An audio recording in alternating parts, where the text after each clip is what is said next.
Hey guys, Palsteron here, and today let's talk about the Spark Totem Varashta build that I've been playing in the second Wind League for the last 4 days or so. So as you guys might know, I tried to play Ancestral Warrior Totem a few weeks ago and found out that it was extremely bugged.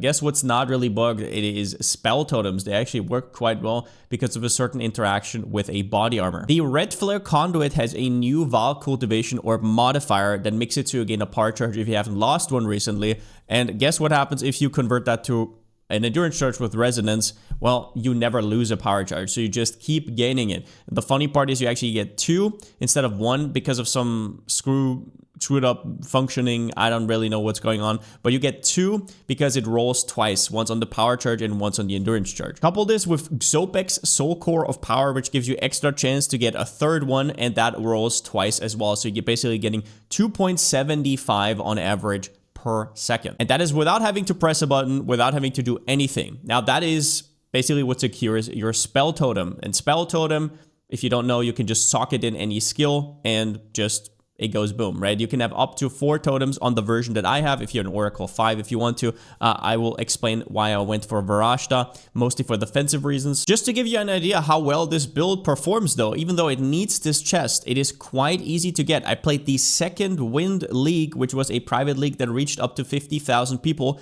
and nobody had anything. It was like league start. So there's no headhunters for 8 divines out there or anything. I had to buy mine for like 70 divines, I think. And I farmed up a full temple, I'll show you in a second, from 0 to hero in 4 days. And there's like, yeah, not much to it. I leveled with plants. I got into this at roundabout, I think it was level 72. And then we just blasted. So first up, shout out to Tatiantel for getting me onto this chest a few weeks ago. You guys already know this from my Ancestral Warrior Totem, but yeah, he has been playing every totem under the sun, testing every totem under the sun. And if you're interested in the Oracle version of this, then I would definitely suggest checking him out. I will link his channel down below in the description. 2 things here at the start. Everything I'll talk about in this video, I also have in this planner. I'll obviously go way more in detail in this video. There is not a full written guide, but there is the planner to basically look, and we'll go through progression throughout this video as well. And the second thing is, if you just want to see how this build performed in the 4 days of a fresh league, which is what the second Wind League that I played was, I literally paid 70 divines for Headhunter, just like League Start, so nostalgic, right? Then you can also look that up on twitch.tv/Palsteron, because I've been playing almost every minute of this build on stream. Before we get into the chest, a quickie on Spell Totem. Spell Totem has its own levels. It has a spell tag, so it gets +2 levels from stuff like +3 from your amulet. But it does not get plus from stuff like lightning levels. It is not an element. You cannot increase the limit with Stormweaver or anything like that. It is a spell. And then you can link any spell to it. In this case, I went with Spark. There is a few cool things that you can do because of that.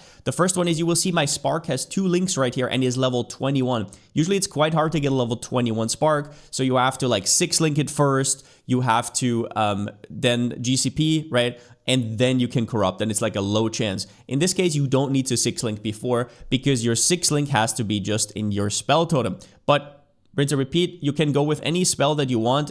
In this case, I went with Spark, and I'll kind of show you why. It's because of the clear. So you put down your totems, and it just starts casting stuff all over the place, as you can see right here. It's obviously not a very hard map. I'm going to show you a temple in a bit. I'm just trying to show you how it works. They don't just cast, so if there's nothing nearby, they won't cast. So you can't really pre-cast on bosses or anything, but you can already prep 4 of your totems on bosses. So you have 3 maximum totems. This one is important. On Spell Totem, at level 23, you start gaining limit 3 totems. That is the most important breakpoint. So for example, if early on you can't reach that, your spell totem is still level 16, you're like level 70 or something, then you will have to get a +2 spell levels on your staff instead of something specific for lightning. Now, the chest says gain a power charge every second if you haven't lost a power charge recently. With resonance, if you don't know, you get endurance charges instead. As you can see right here, I'm just placing them down and I'm regaining them immediately. And you can cast spell totems either with endurance charges or power charges, whatever you prefer. In this case, this is just easier.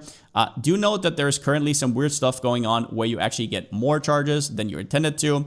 It is what it is. Half of this game is bugged. Every single build is using something bugged. I don't know what to tell you at this point. I wish it wasn't the case, but here's where we are. And the second piece of the puzzle is the Zopek Soul Core of Power. This one is absurdly important. Without this one, it will feel so much worse because you're always just generating 2 instead of 3. So for example, here, most of the time I plop down my totem, I'll go back to full immediately. It is important for comfiness to have an anoint with +2 maximum endurance charges. This one is the most expensive one. I had to save up for this one +2, but you can also go for any of the other +1s. This one would, no, actually the other one is more preferable. This one right here. This one only costs a suffering, but yeah, it's a little bit worse. It only gives +1. And I have it written down here once again, what you need for the respec. You need body armor with the charge mod. That is the gain a power charge mod.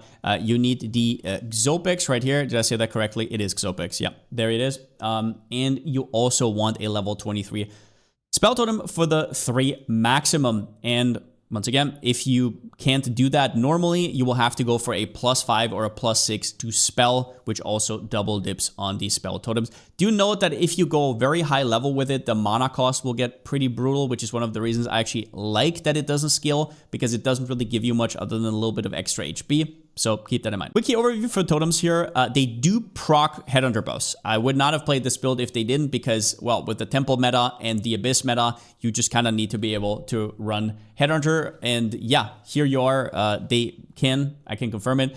So that's a big deal. Then on top of that, they scale with all your damage. If you're from period 1, it is very, very similar as that. But basically, if something says increase damage for you, it will increase totem damage. You do not need increase this to totem damage. It's just that these are very, like, they're 15% instead of, for example, 10 or 12. That's nice, but it is not necessary. They scale with cast speed, all the good stuff. And you can have 4 down at a time on my version. So right now you can see right here, 1, 2, 3, and 4. And yeah, there you go. They all cast sparks on enemies. And at the end here, there is 2 downsides to this. The biggest downside is it can't proc cast on crit, cast on ailment. So if you want to play the same Comet build and yeah, throw on your own spin on that, then go ahead. I just basically wanted to escape all of that stuff. That's one of the reasons I wanted to play the build. Now, it doesn't count as you for procs, which is a little bit of a downside for stuff like increased damage if you've dealt a crit in the 8 past seconds, or if you've dealt a non-critical hit recently and whatnot. However, all you have to do is every 4 seconds or something plop down a thunderstorm. And honestly, I don't even really do that all that often. I do it on bosses, of course, because it does also give me critical weakness with the effigy of cruelty. But all in all, it is still worth to go for all of these nodes. Now, we'll quickly show you how to make this chest. It is a 1 in 4 chance, and I might not hit it here. That would be embarrassing, but I basically hit it multiple times throughout this playthrough, and I made this one myself on day 1. The important thing here is it does not matter what you remove from your conduit. You just need the mod. If you look at the modifiers, shocks you when you reach full, lose all power charge when you reach full. You never reach full. It doesn't matter. You don't need to remove them, right? They're obviously nice to remove because they're, yeah, dead weight. Chance to gain power charge and hit, completely irrelevant. Lightning Res is probably the most valuable stat here, but if you remove it and you're on a budget, who cares? Mana is completely invaluable. So first thing you have to do is corrupt them, because otherwise Val Cultivation will break these. So we're just going to corrupt it. Your best outcome is a 3rd socket, but whatever. You also want to quality them usually. I'm just going to skip that step right here. I got one with 3 sockets, and if you want to do this well, then you should probably only use Val Cultivation Orbs on 3 sockets, but otherwise just send them. So let's see if I can get, well, not lucky, but this is the average. First one, I already got the modifier, right? Let's keep moving. 2, 3, 4. Perfect example. On average, 1 out of 4. And there it is. We kept the lightning res, and I could just start playing the build. Now, I'll quickly explain why I went for Varashta here, the new Sork Ascendancy. So there are 3 ridiculously strong nodes on this Ascendancy, and then at the end you can kind of fill it in. Instruments of Power is the biggest reason why I went for Varashta. Offensively, usually it leaves a little bit to be desired, but on this build it is ridiculous. If you do not know, 50% reduced bonuses gained from equip focus, but you get to use a focus with a staff, which is ridiculous. You get +7 instead of +5. You get way higher like values of everything. They just buffed staves this patch, if you don't remember. But the biggest thing is 50% reduced does not reduce a 1 to 0. It rounds up still. So for example, you can get +1 number of maximum totems on your focus, and it is completely untouched. So you can have a staff with the best mod on your focus still intact. Another important thing is you actually still get a ton of energy shield. Now, unless I'm wrong here, it actually does not reduce the energy shield you gain from your focus. So you want to get as much energy shield as possible. So as you can see, all your prefixes matter a lot. And then important to know, it doesn't matter whether you get +2 or +1. In my case, that saved me 50 divines or something.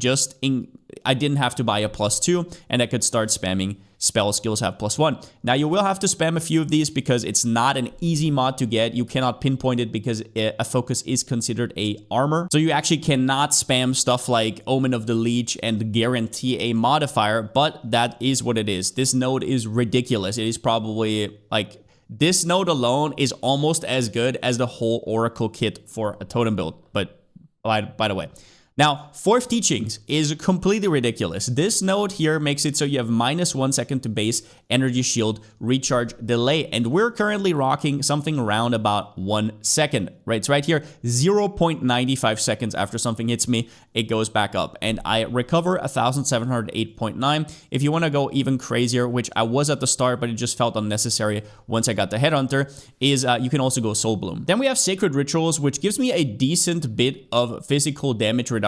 Do note that this is only really true on smaller hits. This 54% chance does not mean that if something big hits you, you're just going to take half damage, but it is a very solid node. And then at the end, I took Baria of Kalari and then just filled in the last node with some AoE. Now, what this one does is it's basically this thing right here. So you rain it down and it gives critical weakness on enemies, which is quite strong. And then on top of that, you can use Kurgol's Leash, which gives you another 30% as extra chaos because of Unholy Might, and you basically have this always up. But let's go over skills real quickly. As I said, the spell totem has to be at least level 23 in order to get the limit 3 totems. I would not really consider this build before. It is quite important for you, both your clear and your single target. The totems gain resistances as you level up, so if you ever want to level with this, I mean, you can, but they're going to fall over. I'm just going to tell you. But if you're on a new character and you already start with currency, you can theoretically start this quite early at round about level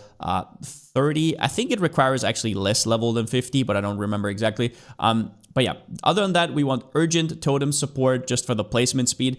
The biggest downside of being on the right side is you don't have access to totem nodes, which isn't really that big of a deal. You get a lot of increased damage across the board anyways, a lot of cast speed, but the totem placement speed we have to fill in. I have the urgent totem support and then also 20% from one of my jewels, which makes a big deal. I have Pierce 3 just because it's Spark, so you always Pierce. Vilenta's Propulsion, you can definitely go for projectile acceleration here until you get a ton of cast speed, but for me right now, this results in, I want to say, like 200% increased projectile speed. You have to actually go here. Yeah, 183%, and then with headhunter buffs, even more. And at the end here, I used to have a Rakyatas in, but the Liberation is a free 20% more damage. It doesn't have a mana multiplier because the more movement speed penalty doesn't do anything. And I have a offhand, which I'm going to talk about later with Whispering Ice, which is anti-synergistic with Rakyatas. Now, other skills we're using is Thunderstorm. First up, this skill has to be at least level 18 with the levels, but you don't want to level it up fully because otherwise you're going to destroy your mana with it, and there's no reason to do that. Shock Conduction for the free shock. I will say that we're shocking stuff anyways, so it's not really necessary. I just have it in for good measures, but you can definitely remove this one. Pinpoint Critical is for the extra critical strike chance. For my Effigy of Cruelty, I have Thunderstorm and all the skills that are not Spell Totem on my second weapon swap right here, so they can apply critical weakness. Do note that because we are Varashta and we have this node right here, we can also in our offhand have a staff and a so we can use critical weakness from Effigy of Cruelty and Whispering Ice exposure at the same time. I'm just gonna say it straight up, this Ascendancy is completely broken. We support this with Cursing Currents just for a little bit of extra ticks for the critical weakness. We have Overabundance, so I can have 2 down at the same time, which is really nice for clear, and Prolonged Duration to make up for the less duration here a little bit. I have Ellie Weak, once again, also on my weapon swap too. And here I have Efficiency, Heightened Curse, Curse Ground, Focus Curse, and Ritualistic Curse. Also, make sure this is not too high level. I know you get a little bit of extra minus res, but once again, the mana costs get absolutely outrageous. In total, level 18 maximum. Mana Tempest. This one's very interesting. I did not know this worked before I started this character, but I'm happy it does. It gives you 102 damage as extra lightning. The important thing to know here is that as long as you have the buff, all your totems gain this buff. All of them, not the ones that are put down afterward, they just gain it. So you're just gaining 102 as extra lightning. Because with the quality, after this patch, they made it so that you have 4-second linger. Now, what that means is what you want is not stand in it and get your mana taken. What you want is you want to step out of it. And that's annoying, right? You don't want to just walk around. But what you can do is you can use Morgana's Tempest, which gives it 60% more travel speed, so it just goes away from you anyways, right? So you press it, boom, and you can see I just have the buff for 4 seconds. And then it despawns and I can press it again, right? So that is kind of what you're going to do. And meanwhile, you're going to have a ton of extra damage. This does work. And then I just have efficiency, which actually doesn't do anything. It's just kind of a meme. Okay.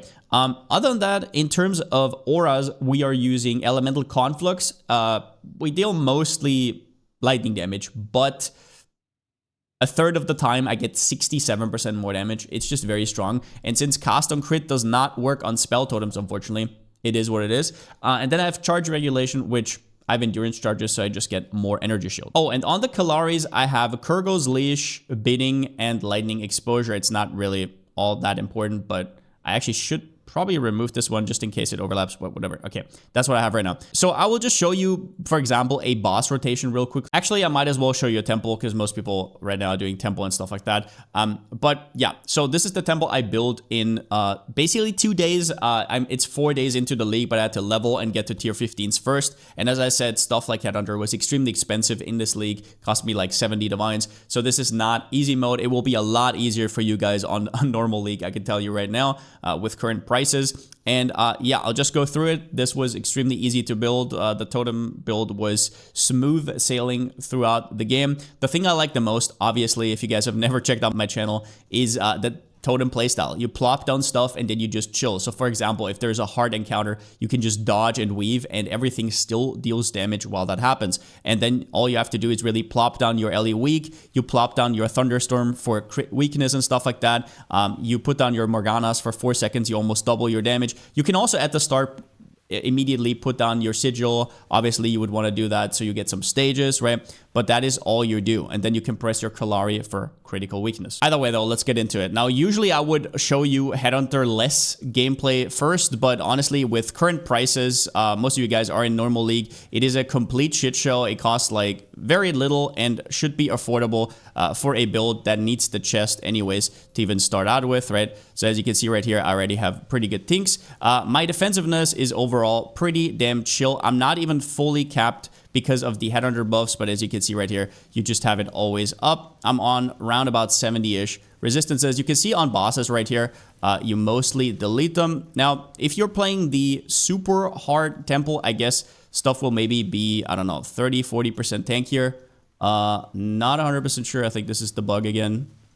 Yeah, okay, pretty happy that didn't happen. So on this boss, I can show you, you plop down your totems, 1, 2, 3, 4, your thunderstorms on the boss, LE weak, and then you do Kalari, and everything just kind of gets destroyed. I'm not going to go through the full temple, obviously. If you want to see the things, you can also check out my stream over on Palsteron, where I've been playing everything about this build. All the progression has been over there. So yeah, you can just absolutely waltz through the temple. And as you can see right here, you are always safe. You can always kind of chill, and the recovery is extremely fast. I will say one downside, especially about this this offhand that you can see right here, is that whenever I press my thunderstorm, I go down in energy shield, which once again with Headhunter isn't really an issue, but you might have to reconsider what you do, for example, if you're on hardcore. But let's go over my gear. I will go over what I have and then what you might be able to improve if you're on Life League or if I would play this in the actual economy. And that my best piece by a mile is my staff. Now, I do have a Sigil of Power here, which is a quite strong implicit that gives you more damage. And then, yeah, all the good stuff, basically. The most important stat, as always, is the +2 levels. You want to have +7 to lightning skill gems. And you do that with, so basically what you start out with is you're first going to have a magic base with +7 to lightning skills, and then either spell damage, lightning damage, damage is extra. Any of these prefixes you can see right here. You can also go extra fire or extra lightning. Those are worse than as extra cold, but yeah, extra lightning is still very good, as extra fire is quite mediocre. Either way, you will then use an essence to get your third mod, which is the cast speed I have right here, as you can see. And after that, you will just perfect exalt with, yeah, the prefixes, and you just kind of have to hope. If you do not hit, you can always, and the biggest thing is hitting mana. You can always use Omen of Whittlings to get the mana off with a perfect Chaos Orb, but that's just kind of is what it is. Crafting these staves, I had 2 before that had mana instead of spell damage, and it was like, it is what it is. It did like 20% less damage. It still cleared everything in the game. Just saying, you want cast speed and crit chance for sure, +7 for sure, and then your prefixes are very interchangeable. After that, we have the body armor. The biggest thing here is getting 3 sockets with the corruption first before you apply the cultivation orb, because we want to have 3 different things. First, faster start of energy shield recharge. We want to have increased energy shield recharge rage. This is a lot. 50% is a ton. And then we want to have the 50% reduced effect of curses on you, because especially if you're running Temple or Abyss or something like that, you don't want to be too affected of Temporal Chains or LE Weak. For belt, we have the Headhunter. Until you get Headhunter, obviously resistances and whatnot, but yeah, this build works perfectly fine for everything in the game without Headhunter. The only thing you will need it for, as with every build, is if you do extremely hard temples. Now, I will say this, you don't have to have a Headhunter to start out your temple. I will tell you, I think up to... So I started the snake right here, boom, boom, boom. Roundabout up to the halfway point, I did not have a Headhunter myself, and it was perfectly fine. Towards the end, it got pretty tanky and everything, but yeah, it is mostly just a damage thing. At some point, you just need Headhunter to scale. For Abyss Overload maps, I would also highly recommend it. Otherwise, you can also just skip it. It is what it is, but it is the best item in the game currently. Now, once again, it does not matter what you remove here, but you would like to keep the lightning res because this build is quite tight on resistances. Don't mind the chaos res. It's a brick. We are CI, so we are chaos immune, of course. For the focus, most important thing here is you want to get as much, and this goes for all my gear, as much energy shield as possible. This piece of crap right here has no energy shield, and on an energy shield build, if you lose your body armor, that means you lose 1,000 energy shield. If you still want to get to 7k plus, then you will need your focus, you will need your boots to deliver and all of that, right? I right now only have 30% move speed boots, and I still have life here. That would have been probably the next thing I upgrade. But you also have to realize I'm not taking a lot of energy shield nodes because the build just feels very safe. I've even spec'd out of Patient Barrier, just so you know. So you can get well over 10,000 energy shield if you're, for example, playing this on hardcore. So with that said, prefixes here, energy shield, super important. In the suffix, you want at least +1 spell skills. +2 doesn't do anything because you get 50% reduced effect from Varashta. And then cast speed is obviously incredible. The third suffix, mana regen, doesn't really do anything. You would rather have anything else, but it is what it is. And then you want to get spell skills, have +1 number of summon totems. This one is very hard to get. It took me like 10 tries or so with an Omen of Light. Now, if you're a normal league and these are abundant, you can also just buy the bases, right? And just try and throw them away if you don't hit it. But it is quite hard to hit. It's probably the hardest part to hit. But I literally just hit it like 2 hours before the stream. So yeah, if you don't have it, I was running around for 4 days on 3 totems. Then we have the amulet, which the most important part is that you get +3 to levels. Everything else up in the air, but you get a ton of increased energy shield, and you can also get global defenses and whatnot. Now, this amulet is crafted with Omen of Catalyzing Exaltations, and with that, you are going to favor caster and then have more chance to get cast speed. You will favor defense and have more chance to slam something defensive, right? It is what it is. The cast speed is probably the hardest one to hit, but in general, +3 is very important because once again, level 23 is the cutoff point where your limit of your totems goes to 3. If you don't know, the global defenses in the prefix right here is a essence modifier. So there is a perfect essence that will give this to you, quote unquote, for free. All you have to do is it's going to remove a prefix. So if you have, for example, some crappy stuff, which most prefixes are really, really bad, then you can just try and override this with the essence. As for the rings, as much resistances as you can, and you want cast speed on each of them. If you can fit pearl rings in for even more cast speed, even better. But all you care about is 24 or at least 20 cast speed on each of them. It is vital. because it also gives you projectile speed with relentless propulsion. It is just ridiculous. Other than that, resistances, rarity, whatever you need. In the prefix, there's not too much to be gained, so you really want to look for rarity in the prefix. Life doesn't do anything, mana is pretty whatever, so yeah, it is what it is. My helmet is just rarity and energy shield. It's also very bad energy shield. As you might see from most of my pieces, I could easily have over 10,000 DS, but it is what it is. Other than that, anything else I missed? Oh, yeah. So my offhand. Whispering Ice with Effigy of Cruelty, which you can only do because you're on Varashta. Once again, your offense still allows you to use a staff and a focus at the same time. Important right here, if you have it set up like me, on weapon set 1, you want your spell totem. Only on weapon set 1. Get this off right here. Only on weapon set 1. This is important. And then everything else you put on weapon set 2, right? You see this right here. Everything else on weapon set 2. Your auras you have on both. It is whatever. But Whispering Ice makes it so you inflict elemental exposure on hit, lowering resistances by 60%. You can get this higher with the corruption. But yeah, we go for extra exposure effect from stripped defenses and these small nodes right here. And then you also get exposure effect from these small nodes and overexposure. It's incredibly strong.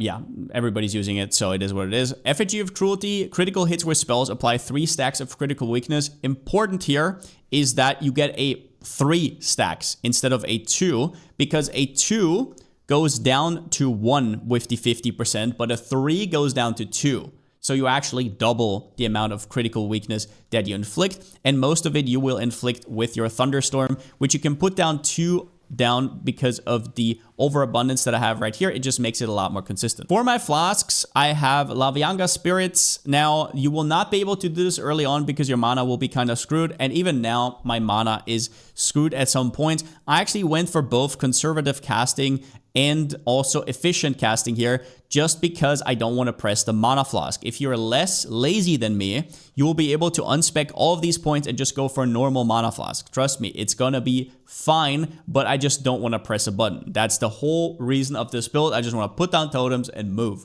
and they do all the work, right? So yeah, in this case, I went for that, and honestly, there is a quote-unquote tech, which is just like, I think, bugs in this game. And I don't really know if it works. So right now, this belt is redded out, right? So you can see it's red. There is a belt. Let me check. Oh yeah, it was a heavy belt. Wastegate. So this one lets you place a mana flask in both slots, right? And then you put in the Laviangas here as well, and you swap back. I'll be honest, sometimes it feels like it works. Sometimes it doesn't. If you don't want to do it, don't do it. But yeah, whenever it kicks in, it actually works quite well. And in some maps, in most maps, in fact, it is actually not red, so it seems to work. I have no clue. I think it's also dependent on everything like that. So for my charms, you want a anti-stun charm.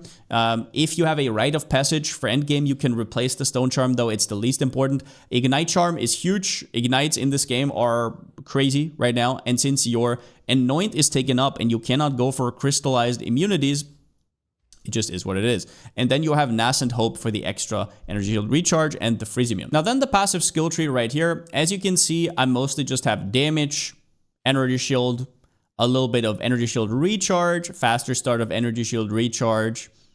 Since we're Spark, I also go for preservation for the skill effect duration. I go for the extra projectile speed. And yeah, that is right about it. I go for electric amplification, pure power. It's a pretty cookie cutter standard spellcaster. The only difference is that I guess I do path into the Templar area, which a lot of people do not. The reason I do that is mainly just movement speed. I want the 3% movement speed here and the 4% movement speed from Step Like Mists. If that's not your thing, you can also path more on the outskirts like a lot of other people do.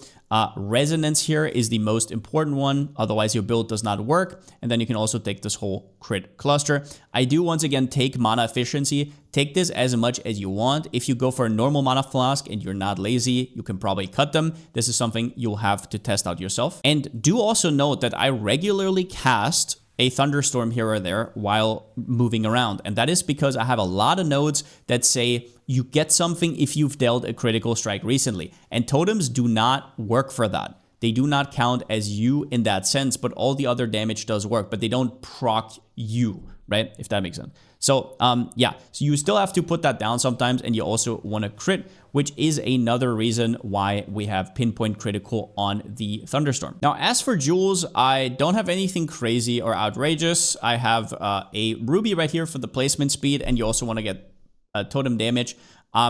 Yeah, I just want a little bit of extra placement speed. This one is not very good offensively, that's for sure. And it's on a ruby, so you don't really get all that much from it elsewhere. On normal jewels, you can go for spell damage, cast speed, crit multi would be preferable, right? Like, for example, this one right here also has energy shield. Energy shield from focus is very strong. If you want to have an abyss jewel, that's nice as well. I'm just still very budget. Another thing that you can do actually is, if you look at my POB right here, with Baryonic Ley Lines, since you are Varashta, you could unspec Barya of Kelari, go Baryonic Ley Lines, and then have a time lost jewel here. And what you can do with that is you can go for a time lost sapphire right here. Now, the radius is not correct in game. The radius will be 40% bigger. It is currently not supported with POB. But what you can do is you can allocate a from nothing jewel, which lets you pick all the passives around Conduit, right? So for example, let's put it here. Now, around Conduit, you can pick all the one-pointers right here if you want to, right? This one even gives you extra energy shield and whatnot. You can pick well, no, you don't want to pick these. Just everything that is within this radius. These two will be within the radius because it is bigger. This one will probably be in the radius. This one gives you crit damage. These two will be in the radius as well. So you want to take these two. This will be in the radius. You can probably cut these small nodes right here and just keep the big notable. Yeah, whatever you want. This is an extremely strong combo. And if you look right here, every single notable here will give you 20% extra crit damage bonus. So yeah, go wild with this. It will cost you a few hundred divines to set that up, but it will, yeah, maybe give you 30, 40, 50% more damage. You will have to spec out of Kelari, but you get critical weakness anyways from your offense. It's not as big of a deal. But in that case, just respec Kelari for Baryonic. As for leveling, since this was basically a league start, I went for plants. If you already have currency, you can completely cruise through the campaign with Thunderstorm. I will put down a link below down in the description for a Reddit thread kind of breaking this down. But if not, I would go for Garafa's plants. And that is kind of what I did. It is a very cozy leveling experience, right up to level 70, 80, whenever you can afford the Redflare Conduit and the Xopex Soul Core. So you will be leveling with Entangle, Thrashing Vines. Before that, you will be Spark and Orb of Storms for a little bit. But yeah, that is all explained in the guide. I'll link Garafa's guide down below in the description. Now, if you're playing a completely new character and you have zero currency whatsoever, I would highly recommend to do a little bit different pathing than what Garafa has in the guide. He goes right to the left side and he grabs Wild Surge, Incantation, and this cluster quite immediately. In my opinion, if you get unlucky on drops, spellcasters are very RNG dependent. I would actually go through here, take all of this increased elemental damage, even go up to Potent Incantation. This will give you so much early game power. He does take practical signs as well, but this gives you so much early power, and it is so cheap to respec in terms of gold. And then once you have the levels, once you have Entangle with the support, which you only get in Act 2 with the overgrown plants, then you respec out of this over here. And what you do then is you can do this, boom, boom, and all you have to do is put these 2 points here, respec out of this, and voila. This is basically exactly the level that you're going to have whenever you get that support. But yeah, with that said, I'm going to be printing some divines here with my newly built temple. As you guys know, I was gone for a little bit. I was also very demotivated by the bugs I've been encountering this patch. It was not really, yeah, my best showing after league start. Obviously, the bear went extremely well, but everything after that kind of was downhill. So I was really happy with this build, and it did give me a second win. This will be about it for PoE2 for me for this league. I'll obviously be back next league. I'm quite interested in what is going to happen. I did not make a thoughts video this patch because most of them would be repeating old talking points, and I mostly just want to see what they do with endgame. I'm quite happy with the temple mechanic if you want to ask me, but I wish it would have happened a little bit sooner. All this like Christmas stuff with, yeah, all this like exploits and Holden or whatever. I don't really care about making a thoughts video right now, but what I will do is in a few days there will be the Torchlight release. So once again, I will be doing Torchlight videos about that if you're interested. So yeah, that's what's about to come. And after that, we have PoE 1, then PoE 2 again. It's really a golden age for ARPGs. So it is what it is. Really enjoyed this build. Wanted to push this video out. I know it's late. I don't know if anybody's even... Hello? Is anybody listening? I have no idea. It's late in the league, but yeah, really enjoying this. Happy that totems are back in PoE 2. And I really hope that they don't nerf the chest. And yeah, hope you guys had a happy new year. See you in the next videos. And with that being said, since I still don't have a slogan, see you next time.